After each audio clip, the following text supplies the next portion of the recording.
southeastern Augusta County in western Virginia, the northwestern part of Waynesboro in western Virginia until 4:30 p.m.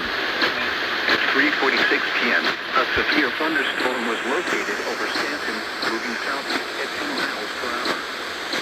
Hazard, 60 miles per hour with gusts and quarter-size hail. Source, radar indicated. Impact, damaging winds will cause some trees and large branches to fall, as well as damage homes and vehicles. Roadways may become blocked by downed trees. Localized power outages are possible. Unsecured light objects may become projectiles. Locations impacted include Stanton, Waynesboro, Stewart's Draft, Fitchesville, Verona, and Hermitage. For your protection, move to an interior room on the lowest floor of a building. Large hail and damaging winds and continuous cloud-to-ground lightning is occurring with this storm.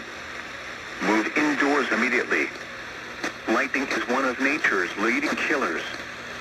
Remember, if you can hear thunder, you are close enough to be struck by lightning.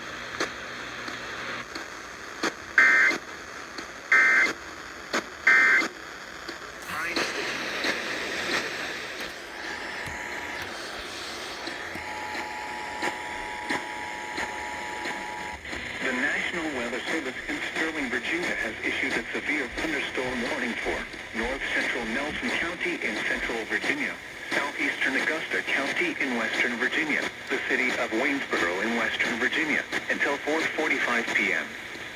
At 4:04 p.m., a severe thunderstorm was located near Stewart's Draft, or near Waynesboro, moving southeast at 15 miles per hour. Hazard, 60 miles per hour in gusts and quarter. Whoops.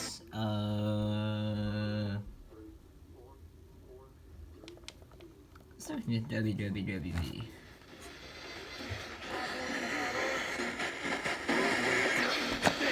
Okay, I got it. I'm gonna avoid copyright. Go back to WCYK. Unsecured light objects may become projectiles. Locations impacted